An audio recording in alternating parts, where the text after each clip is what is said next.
So just for the course of today's proceedings, my name is Michael Steger. I'm part of the LaRouche PAC Policy Committee. Dave Christie is also here. He'll be moderating today's program with me. So again, let me welcome all of you to this discussion. For the course of the proceedings today, we've invited a number of guests that have been working with us in some cases for decades. In the course of Mr. LaRouche's efforts to pull together a new development paradigm for mankind broadly. And in doing so, though many of them on short notice couldn't attend directly at the conference today, and perhaps and hopefully in the future they will be able to, and we'll have a continuing discussion with major figures throughout Asia. But we do have then offerings of video presentations, and they're not simply comments or welcoming to the conference. They are, in essence, strategic discussions on the Philippines, on Thailand, on China, and on, what am I forgetting? And Japan, Russia, Greece. Some of them are video statements, some of them are written statements. And so I think it'll be useful for people to get and from India. And so it'll be useful for people to get a sense, though it's sometimes difficult to listen to video presentations. They're not as engaging often as perhaps live presentations are. I would emphasize that they are of a very significant strategic importance. In this organization, whatever it's been named, the International Caucus of Labor Committees. Oh, by the way, make sure you silence all your cell phones. Thank you, Drew, for reminding us. Mr. LaRouche and his associates, people like Mike Billington or Lady Rubenstein, who are both presenting today. We got a cascading here.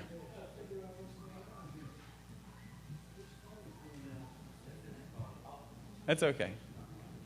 It's only a reminder. God's sending us a reminder. It's God calling. Silence your cell phones. This is an important discussion. Listen up. So,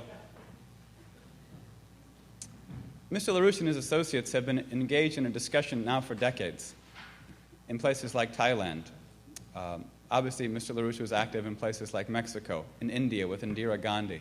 And you'll probably get some of the anecdotes and the history of the development of those discussions, because many of the people, like I mentioned, were involved in this development. And it was really the attack on Mr. LaRouche and our organization by the high-level international financial oligarchy in the 1980s, after the major intervention with Reagan, where a lot of that was pushed back. And what you're now seeing is a lot of the things that we discussed with these institutional figures in Asia. In China, up until 1996, 1997, many of these discussions are now coming back full circle today. And they're coming back with a vengeance, because if they don't implement the policies we had suggested then, there is probably no future for their countries or for the world. And that's a very, very real picture. Imagine if you were in China today, looking at the United States' political and economic circumstances, the political leadership. Imagine if you were looking at Europe and what was happening with the European Union. So put yourself in their shoes, and you'd be very happy, very willing to collaborate with the United States based on the tradition that we represent here in these discussions and in this political fight. So let me see. Hey, Marty, how's it looking in terms of Virginia?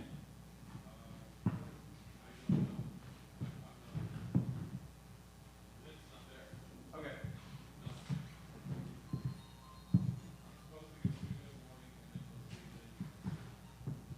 You're going to get a 2-minute warning? Okay.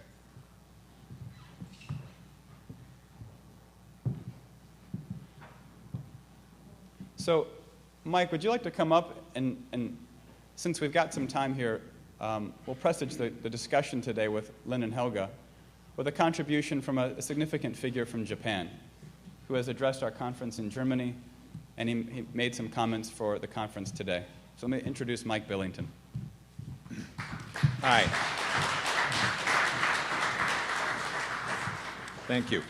I'm Mike Billington. I work on the Asia political intelligence in Leesburg, Virginia, our international headquarters, for the Executive Intelligence Review, our weekly magazine. Any of you who don't have subscriptions to EIR, get them today. You can subscribe here. It's a weekly intelligence journal which will provide you with both the motivation and the intelligence that is available nowhere else in the world. I'm going to introduce several of the videos this afternoon. One of our very closest, the idea of the videos is, as Michael said, we want to give you a sense that Mr. LaRouche and his association have been one of the, I think, very important strategic causes of the fact that Asia today is still growing, is still progressing, still believes in progress as we in America once did. And you'll see that this is not just we've decided to develop Asia. This has been in Mr. LaRouche's mind, and Mr. LaRouche thinks in the future. And you'll see that back in the 70s and the 80s, he was thinking and creating the conditions that make it possible for us here in America with this collapsing, degenerate culture, economy, leadership, and so on, to reach out to Asia, to create in America as well as in Asia that potential for saving mankind from the disaster now looming before us. Mr. Kodagawa was in the Ministry of Finance in Japan for many years during the 1990s when the Japanese economy went through something similar to what we did in 2007 and 8 with the collapse of their banking system. And I'll mention something he wrote about that. He then went to the International Monetary Fund as Japan's representative to the IMF, not working for the IMF, but representing Japan there, which is where we met him in Washington. He met Lin, and at that time, he said, after meeting with Mr. LaRouche, that Lin had answered the greatest question that he had in his adult life, which was, why is America destroying itself? He said he understood that America was destroying itself. He could document it, but he could not for the life of him understand why.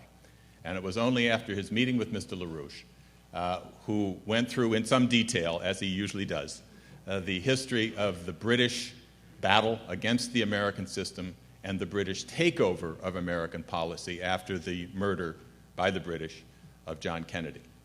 And after that, Mr. Kodagawa said, now I understand. This is a war, and it's a war which, unfortunately, America has been losing, and that we can and we must now turn that around. Now, he sent a message, but I'm going to combine a couple of things. Mr. Kodagawa has addressed several of our conferences. He was not able to make a video today, but he has explained in these other conferences, which you can find on our website, how, as the head of Japan's Ministry of Finance overseeing the bank collapse in Japan, he made sure the banks unwound their gambling debts, their derivatives. He made sure that some of the bankers went to jail for their crimes.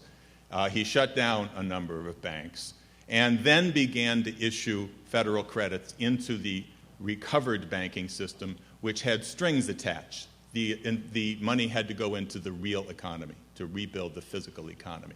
In other words, he did exactly the opposite of what's been done in the United States and in Europe, where the banks are bailed out in order to fund the derivatives. Not a penny of it goes into the real economy. And, of course, there's a too big to jail policy for all the bankers. So I won't go through that part of his message because he reviews that. But I want to actually start by quoting from the Russian magazine Zavtra, which is a journal very close to the Putin administration, one faction of the Putin administration, who are also very good friends of ours, people committed to development and to Eurasian development. And Mr. Kodagawa was in Moscow last month, and the Zavtra asked him for his analysis of the of the current global strategic crisis, and put this on the front page of their weekly magazine on October 10th. Mr. Kotegawa said, "My experience and research indicate that a financial catastrophe accompanied by a global collapse could happen in the immediate weeks ahead, unless the leaders of the major economic powers adopt certain tough measures."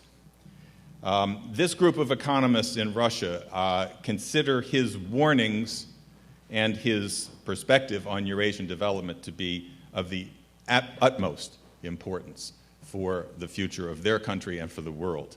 Then in the October 24th issue of Zavtra, a very widely read journal across Russia, they had an article on a conference that was held in Rhodes in which several of their leading people and Mr. Kotegawa attended. And they say at that Mr. Kotegawa was invited to address the panel at that conference on Eurasian development, which was chaired by academician Sergei Glaziev, who is a top advisor to President Putin.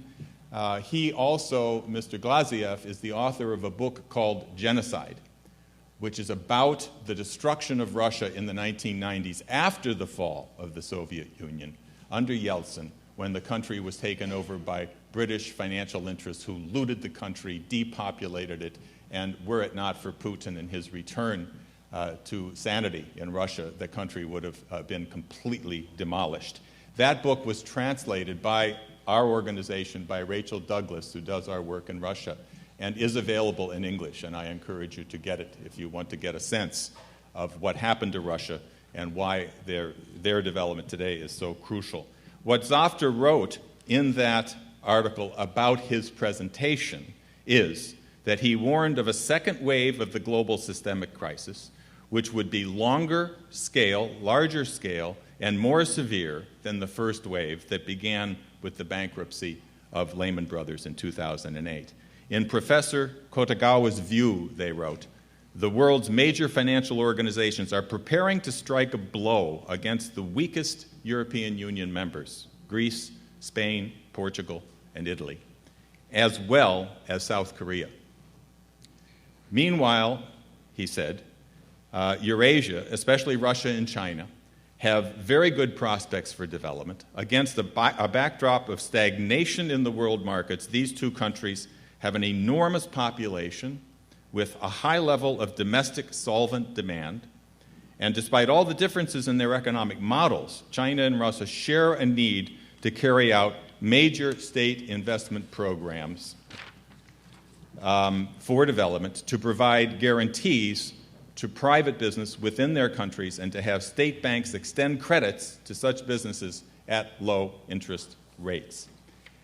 Now, as to what Mr. Kotegawa meant when he said that certain tough measures are to be implemented, he said this in his statement to this conference, greeting this conference. He wrote the following: "It is of vital need now that the Glass-Steagall Act be reinstated and investment banks be liquidated as soon as possible to save Europe and to save the world economy. This is a war against filthy bankers who gained a lot of money from gambling and let taxpayers pay their losses." So it is clearly our task here today to carry out that request.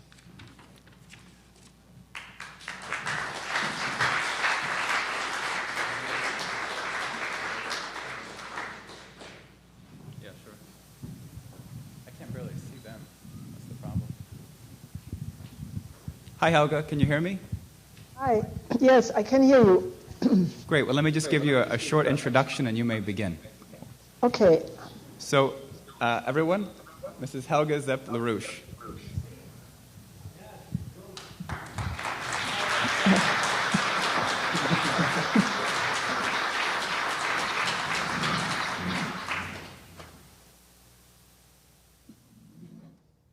Okay, so when we decided to have this conference in Los Angeles, the purpose was to focus on what has to be the way out of this quickly accelerating global financial and strategic crisis with the specific focus on the Pacific perspective. The reason why this is because the transatlantic region of the world right now is in a terrible crisis, which I will go into in a moment.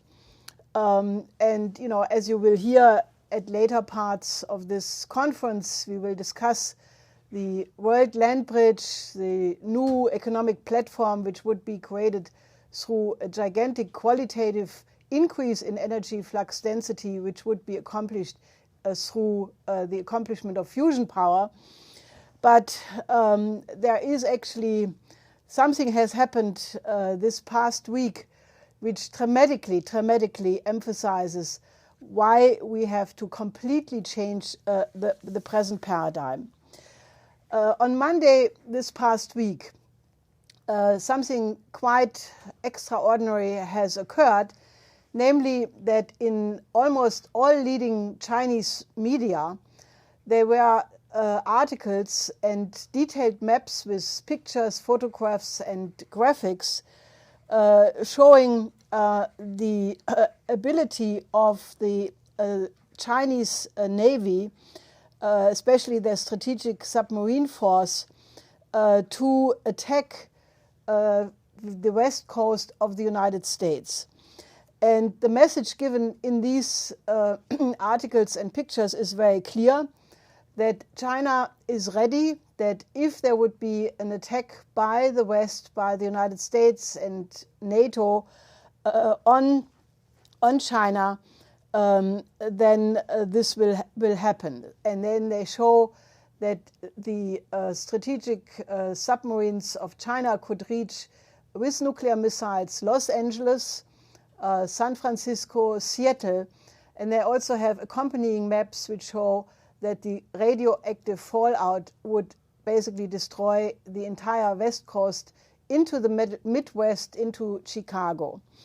And then they also say that they have about 7,500 ICBMs, which could be sent via the North Pole and reach most population centers in the East Coast. Now, this is not a threat by China, but this is clearly a reaction to what is perceived as an absolute immediate potential danger to the mainland of China, coming from the United States and Great Britain, but also NATO, and the whole global deployment which targets right now Russia and China. Now, most people, and this was published then, I think, on Thursday in the Washington Press, with a detailed map showing these deployments. I don't know if you can see this, but I want to give you a picture of how that looks. Here in the West, you have the fallout curve coming from such an attack on the west coast of the United States. Now, the message, therefore, is quite clear that China is ready, that they have a strategic force and a second strike capability in case of an attack on China itself. Now, this does not come as a surprise to anybody who has been watching the developments, because earlier this year, there was a quite shocking article in the official journal of the US Air Force, which said that because of the development of nuclear weapons, and especially the targeting and acquisition capabilities, that it would be now possible to attack the nuclear arsenal of any enemy without causing a nuclear fallout, and that therefore the old NATO strategy of mutual assured destruction, whereby the word was that if any side uses nuclear weapons, it will lead to the total annihilation of the entire human population, and therefore the use of these weapons is impossible, that doctrine no longer exists, because you have these technological advancements, and therefore to take out the nuclear arsenal of an opponent is now feasible. Now, shortly, a couple of months later, Professor Etzioni had an article in the official strategic review of Yale University where he wrote with the headline, "Who authorized the preparation for a war with China?" where he says that presently the US military is geared towards a coming war with China, and the facts in the article are all correct except that he blames the leadership of the Pentagon of having designed such a strategy, and basically then he says this needs now an urgent discussion in the Congress, by the White House, and among thinking individuals about what are the consequences of such a policy. Now, obviously, given the fact that the present Pentagon has been the key force trying to prevent an escalation, like in the recent example in Syria, the blame on the Pentagon is misleading, but obviously that is presently the US policy. Now, this trajectory of a confrontation, including that of nuclear weapons, has been going on for quite some time. My husband, Mr. LaRouche, who will speak to you shortly, points to the fact that this direction has been chosen since and with the assassination of President Kennedy, and it was only very briefly interrupted when, in the beginning of the 80s, it was very clear that this already was bringing up the immediate danger of World War III, because the medium-range missiles of both NATO and the Warsaw Pact were in short distance to each other. The Pershing II and the SS-20 were facing each other in Central Europe with only a few minutes warning time.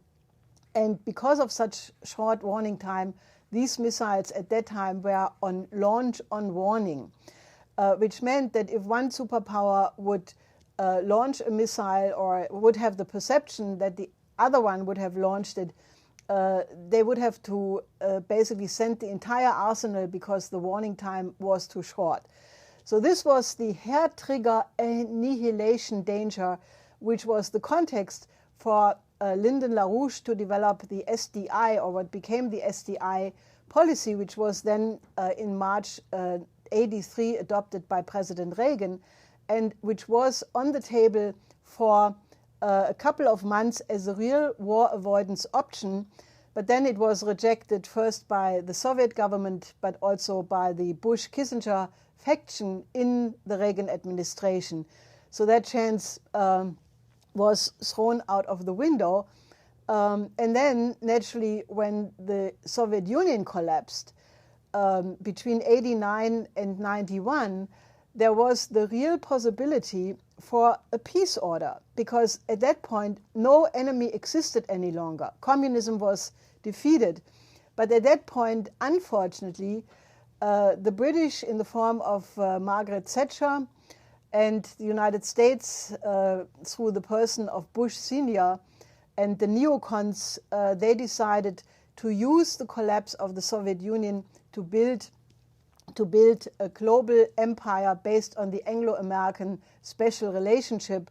And that is when the present trajectory towards this war danger was accelerated. What you saw in Europe was the NATO expansion eastward, together with the EU expansion, which Russia correctly judged as an encirclement of Russia.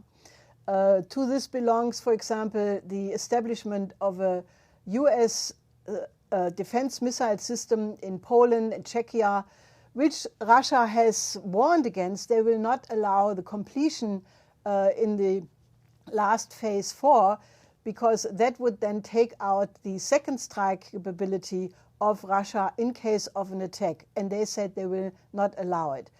But then you have to see all the other steps of such a global policy, like, for example, you have the the air-sea battle, or what Obama calls the Asia pivot policy, which is an encirclement of China.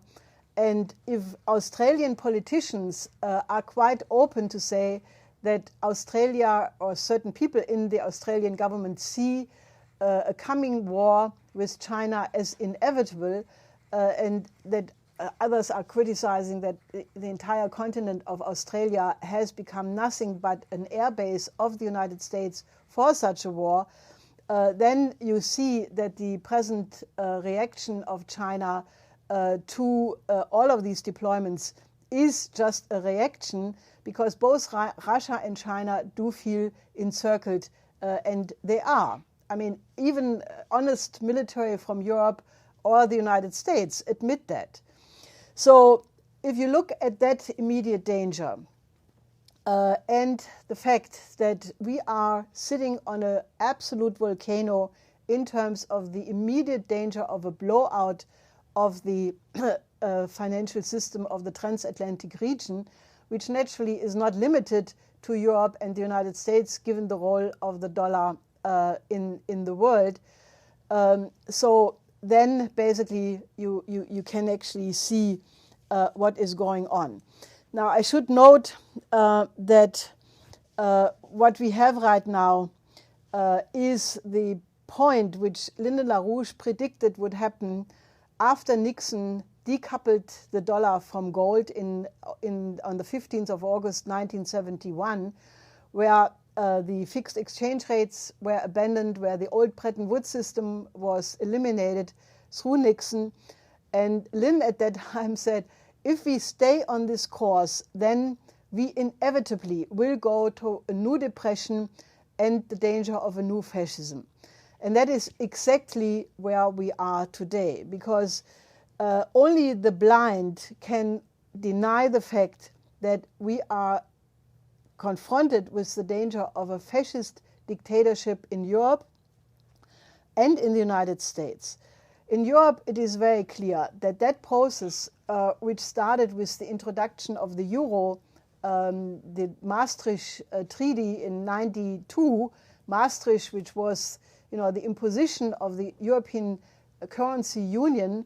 No people of Europe was asked if they liked that, but it was meant to transform the EU into the regional expression of this Anglo-American dominated empire, which basically, if you replace the word globalization for the totality of the central banks, the investment banks, the hedge funds, the private equity funds, the insurance companies, that which you can call the financial oligarchy today, then you can actually see that oligarchy being confronted with their demise, because we are sitting on a volcano which could explode any moment, whereby the collapse of the Lehman Brothers in 2008 would just be the proverbial peanuts. And right now you have both the financial institutions of Europe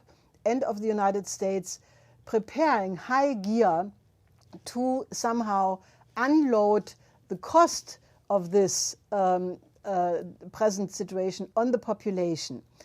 Now, the paradigm shift, which was introduced in 1971 by Nixon to accelerate the shift away from speculation, away from production to speculation, was accelerated with the collapse of the Soviet Union, where globalization deregulated the markets completely by only having the idea of money makes money, completely disemphasizing production and the real economy. And now this situation has reached a point where this system is so indebted, and that after the 2008 crisis and the process of bail-ins, private gambling debt was completely transformed into public state debt. Now, all the top bankers, the too big to fail, know that their system is to blow.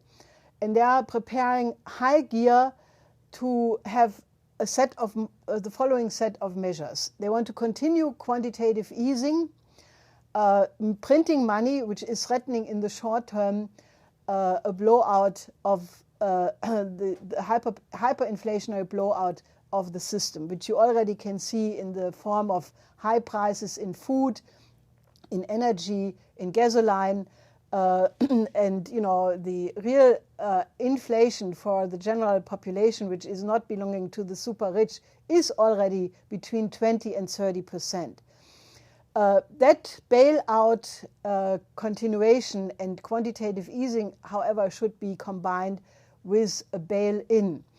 Now, that is the Cyprus model, and that if that is applied for all of Europe and the United States, which is what are the laws written already, then you would have the Cyprus model or the Detroit model applied to all of Europe and all of the United States.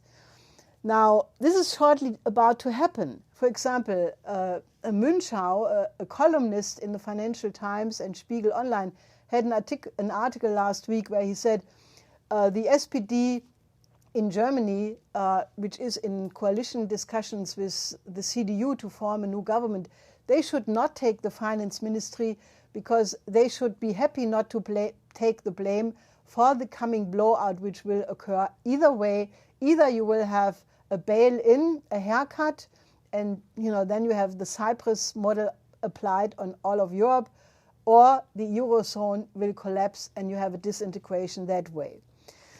Now, the oligarchy, which is in personnel in large part identical with the too big to fail banks. For example, if you look at the CEOs of the hedge funds, who have 80% of them, their headquarters in London, many of them are high nobility. So you cannot separate the British Empire monarchical system from the financial oligarchy. And that oligarchy is absolutely determined to turn the clock back. They want to go back to feudalism. They want to have an elimination of republicanism. They want to have no nation state. They want to have cities and regions and backward population. But most of all, they want to reduce the present world population from 7 billion to somewhere around 1 billion or less. Now, this is well documented. This is absolutely not debatable. But then you look at the present medicines which are applied to the crisis in the United States and in Europe, and you see that the economic policies prescribed are genocide. What the Troika has been doing in Greece is genocide. They have increased the death rate, they have increased the suicide rates, they have shortened the life expectancy, and the same has been happening in Cyprus, in Italy, in Spain, in Portugal. And if the bail-in would be implemented, it would apply in all of Europe. And that is what is happening in the United States. Obamacare is not what some foolish Western medias in Europe are still peddling. It is not meant to provide every American with medical care, but it is eliminating entire categories of people to be treated, of patients to be treated, sicknesses which are no longer covered by the policies of the health insurance. And as it now turns out, that already in 2010 the administration knew that 93 million people would be thrown out of the health insurance through Obamacare. Now, if you combine that with the increase of poverty in the United States, 48 million Americans are living on food stamps. I mean, that is a large number of people. That is almost more than half of entire German population. And now, with the new cuts, 5 billion are supposed to be cut from the food stamps for these 48 million people, which means that, for all affected, the food stamps of 1 week per month will go, and many people will not make it. So what we are looking at is an unbelievable world crisis. So therefore, I think we need to absolutely accelerate our efforts to wake the population up about these twofold dangers, the danger of an immediate thermonuclear war and the danger of a fascist dictatorship implementing fascist economic policies, which will not work on top of it. And we have to fight to get the alternative on the table. Now, the good thing is there is an absolute alternative in place. The alternative would be that we immediately implement Glass-Steagall. As you know, we have a growing movement for Glass-Steagall in the United States. We have a massive discussion in Europe about Glass-Steagall. In the Italian Parliament, we have 5 bills introduced. We have about 500 mayors in France. We have an increasing number of mayors and city councils in Germany who are fighting for Glass-Steagall.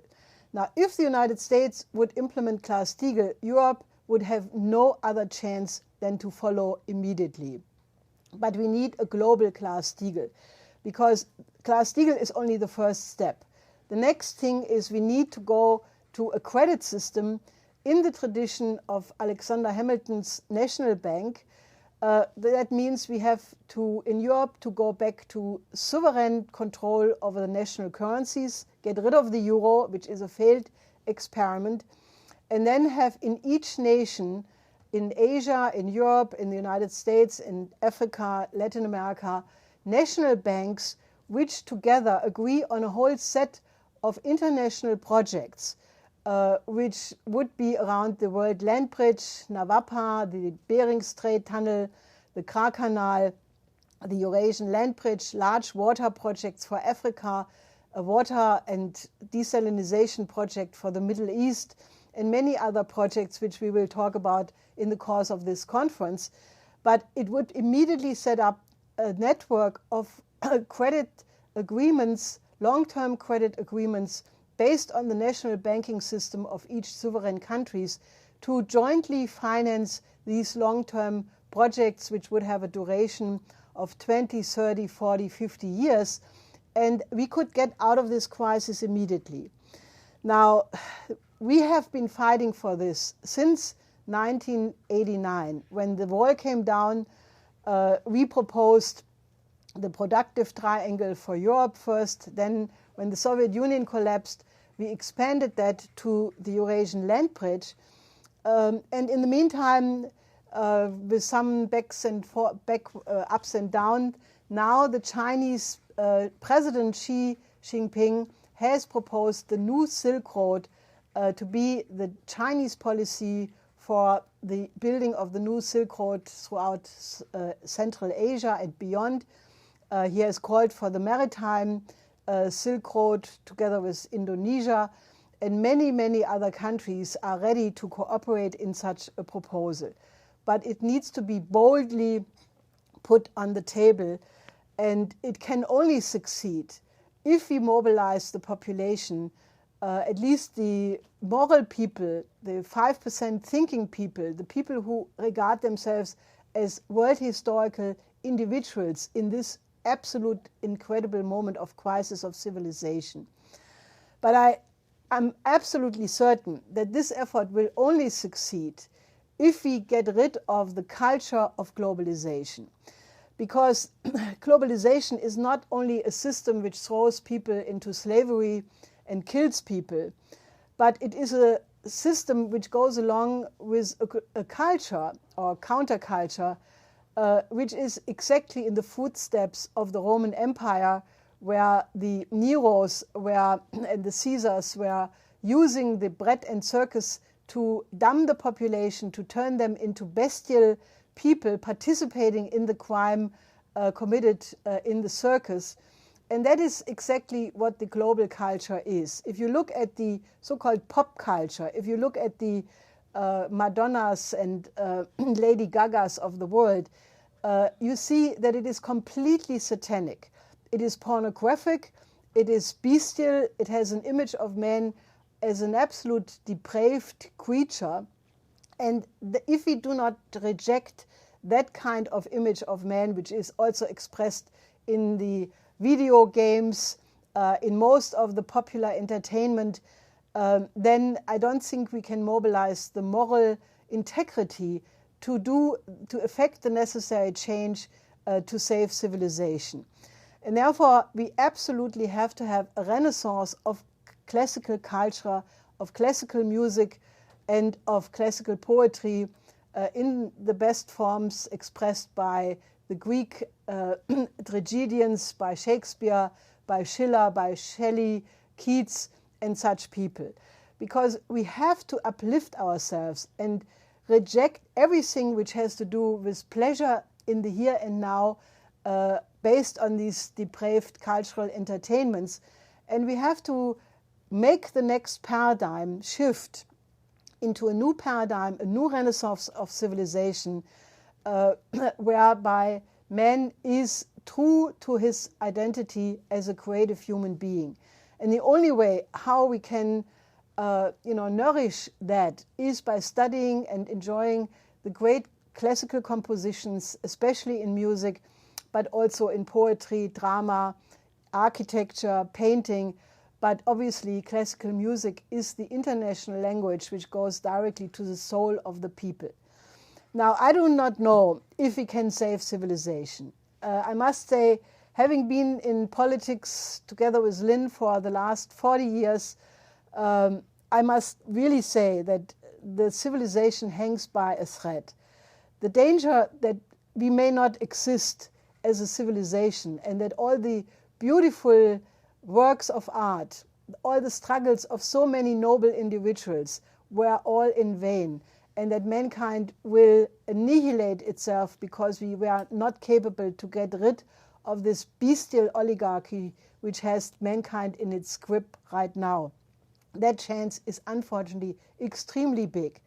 So therefore, let's really go into this conference with the solemn commitment and beyond that we will mobilize the American population to say no to these policies, to effect the kinds of changes in the Congress, because the Congress is the one place which could affect, the necessary adjustments, concerning the government, concerning defending the Constitution, of upholding the beautiful idea of the American Revolution and the paradigm which goes with that.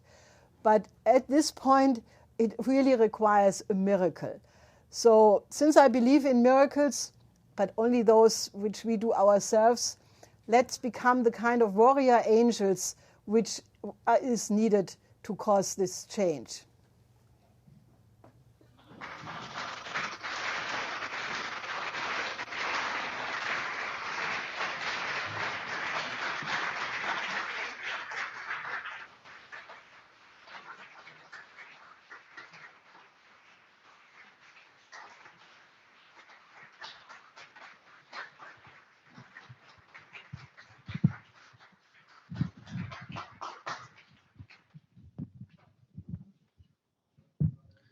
So I think what we'll try to do is, Helga, we'll take a couple of questions for you now, and then we'll have Lynn, and we can take questions for then both of you.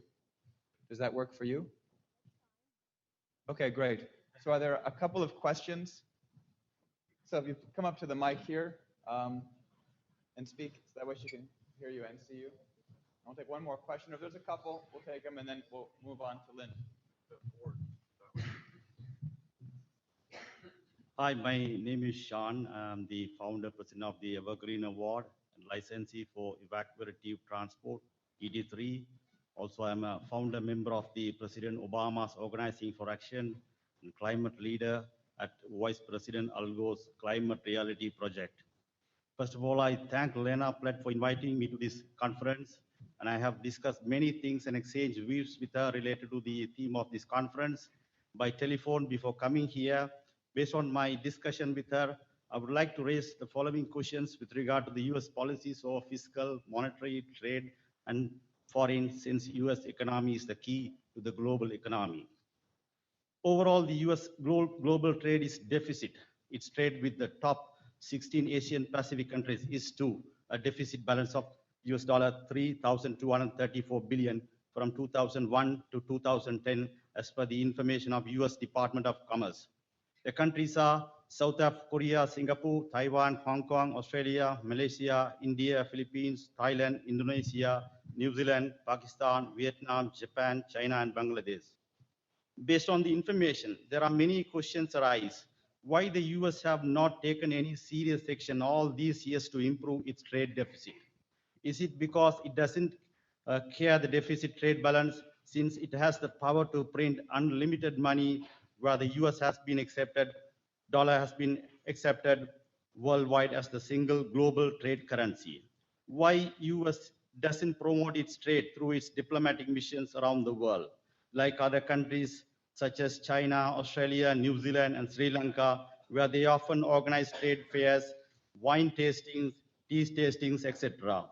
Why USA concentrates more on internal politics rather than concentrating with bilateral relationship?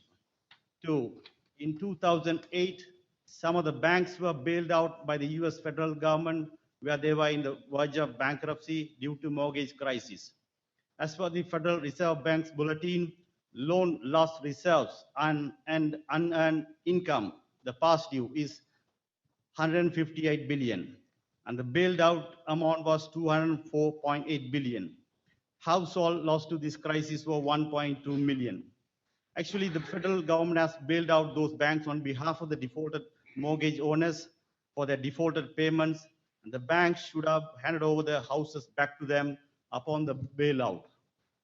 But the banks were tricky and unfair on that occasion, where they have cheated the federal government as well as their customers and made double money or profit without handing over the houses back. As per the reliable information, the mortgage owners who have been paid over a period of 5 years also been. We have other people that are going to want to have questions. Just 2 minutes, okay, yes. Okay.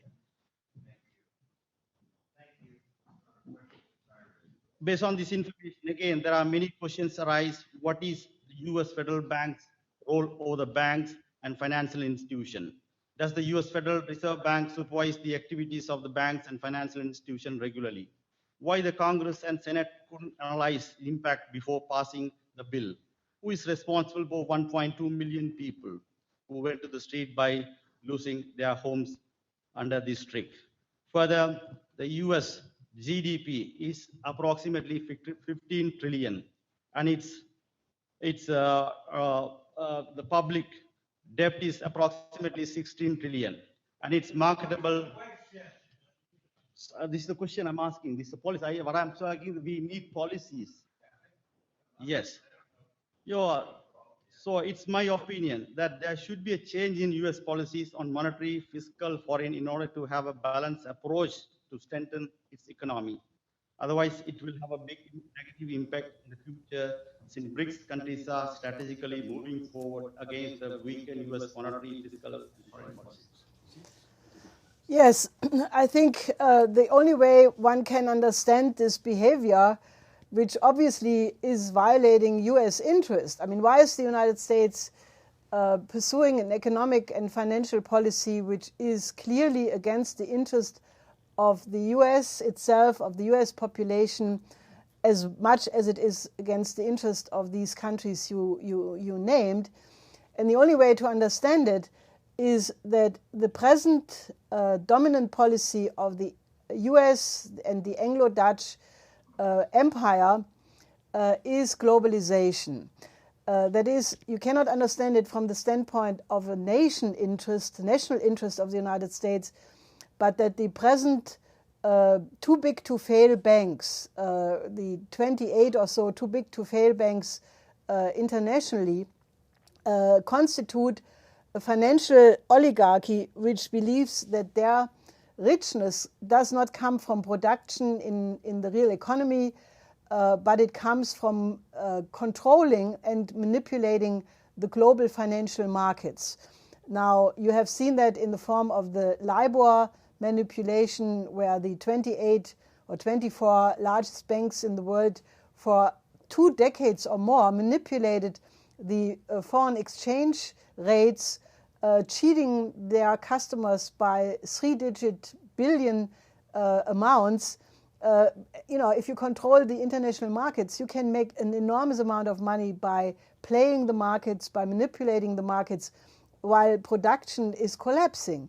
And they intend to keep that system. They want to keep the system of derivatives, of creative financial instruments, because, as you can see, even after the collapse of 2008 and the continuation of the bailout policies, the number of millionaires and billionaires in the transatlantic region has become larger. There are more millionaires and more billionaires, but there are also a lot more poor people in every country, in Europe, in the United States, in Brazil, in Africa. The gap between rich and poor as a result of this policy has absolutely increased.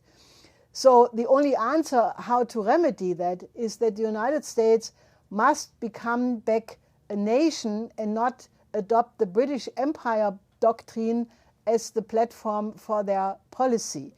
The battle in the United States right now is between running the world as an empire based on the Anglo-American special relationship, a policy which repeatedly was introduced in America, starting probably with Teddy Roosevelt and Woodrow Wilson.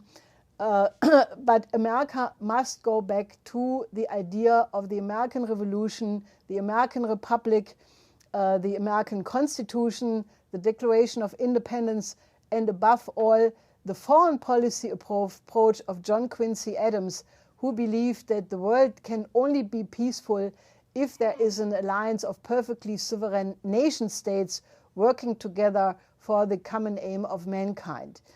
Now, the kind of policy what we are proposing with Navapa, which would be the largest water management project ever in the tradition of the TVA of Roosevelt, immediately you would create 6 million productive jobs. You would basically then have a motor to gear up the US economy domestically by bringing the idle water from Alaska and Canada along the Rocky Mountains all the way to Mexico, to in the desert states along the Rocky Mountains.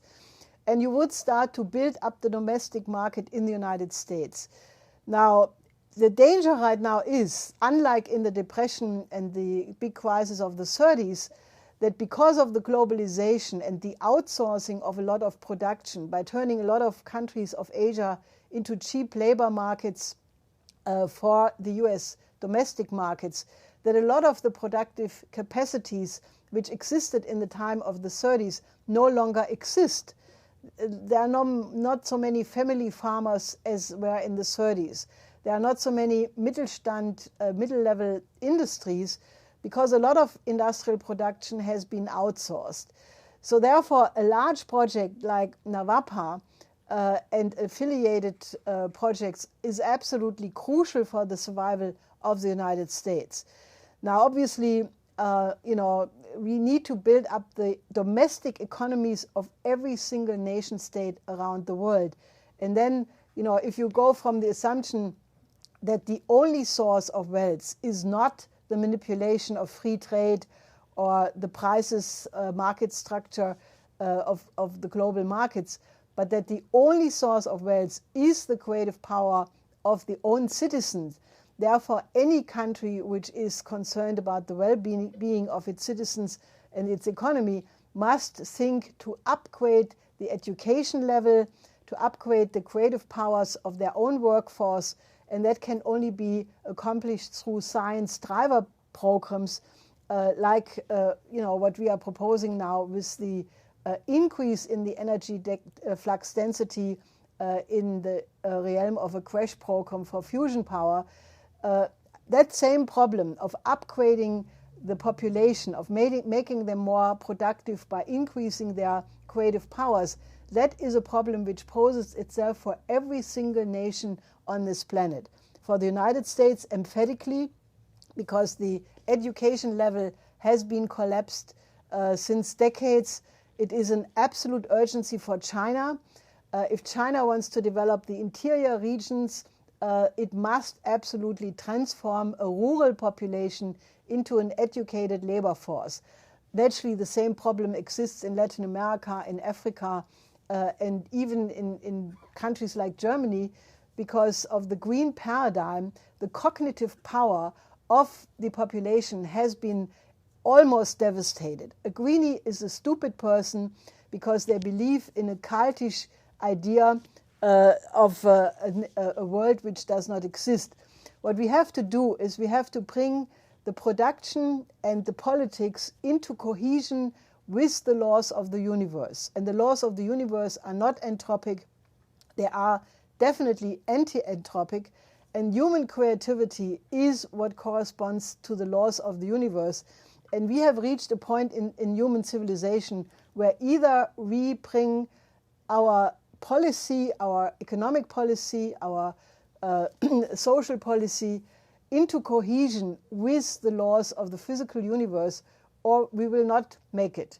So I think that right now the answer is, we have to build up the productive powers of the United States, and that way, the trade deficit would quickly vanish, because then you can organize both your domestic affairs and the relation among countries in a rational form and actually, be human.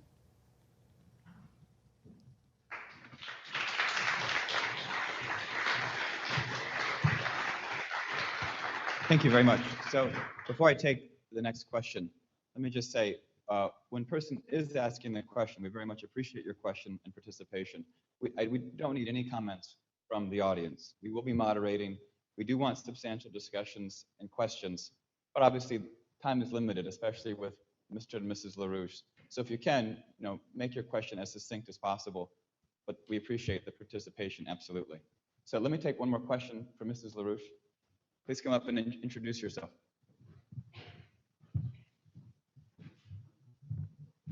The name is Eric Levitt, and I'm a book author. Mrs. LaRouche, I can't thank you enough for noting the culture war against our civilization, which really kicked in gear in the 60s and devastated that decade. As a lifelong musician, and more recently a screenwriter,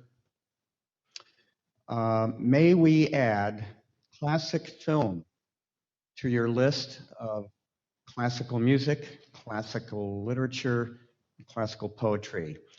We know that reforming Hollywood is hopeless, and but happy to say, and I'll leave this to you, happy to say that I am working with a number of people to change not Hollywood, but the direction of the film and entertainment industry.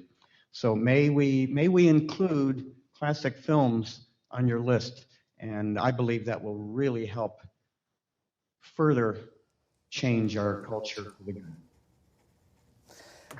I can fully agree with you. Because classical drama, for example, historical dramas, have the same function like a good classical movie. Because when Schiller wrote his treatise about theater as a moral institution, he said that in that sense, the film is just a way of making the stage of the theater more easy to be communicated to larger numbers of people, while it is naturally a different form of medium, and if it's good, a different form of art. Nevertheless, it addresses potentially the same thing, namely it can strengthen the power of imagination. And given the fact that most people cannot imagine the future, most people have absolutely no way of even knowing if, when you see a train running, crashing against the wall, which is what the present strategic situation is, most people say, I cannot believe you, this has not happened yet. These people up there, the powers to be, they will never let it happen. And, it has to do with the fact that people are believing in their sensuous experience and experience of the past.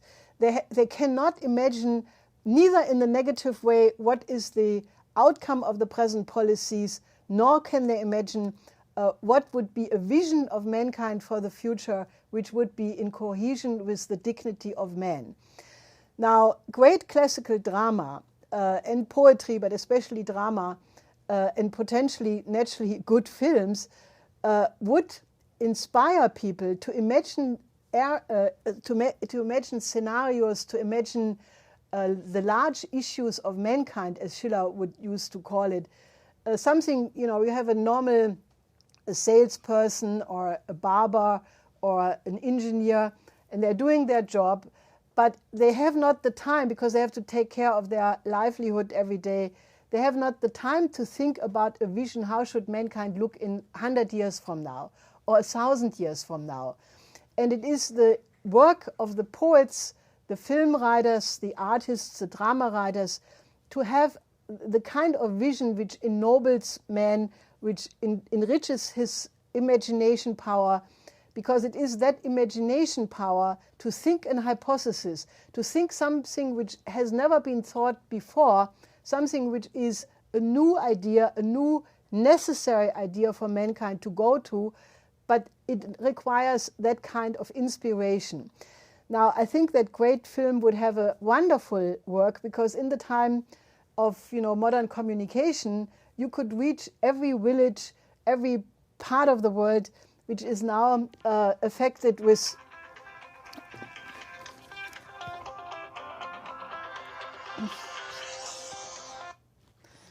I'm sorry. I'm sorry. That happens. So I'm sorry. Here I was reminded of globalization. No, but what is now polluting? You have TV sets in villages in Africa where people have nothing to eat, but they have a disgusting video set. With disgusting movies in it. You could transform the same thing for a good purpose. You could do so much with modern means. And classical film was once an art. And I can say that in my view, since the 50s, there are few exceptions, but they are mostly in somewhere in film festivals which are way off the mainstream. There are some decent films even nowadays, but if you think back, films used to have a plot, which was like a plot which would develop and almost be like a musical composition, where there would be a thorough composition, a lot of tension, a lot of resolution, a lot of lawful punctum saliens development in the film, and then the film would come to a surprising or satisfying end, and the person who has watched that movie would go and be elevated and inspired even for hours or days after seeing the movie. Now that has completely disappeared. You have soap operas which go on and on forever, for decades, and there is no rhyme and no rhythm. It just keeps going, and it dulls people, and it makes people addictive, because they almost live more in these soap operas than in the real world. And that has a method. So I welcome your initiative, and I think this is absolutely crucial, because we need creative people to participate in all possible fields to get the poor civilization from its present course. So I will in the future include classical film absolutely in the list of my proposals, and I'm looking forward to hear more from you.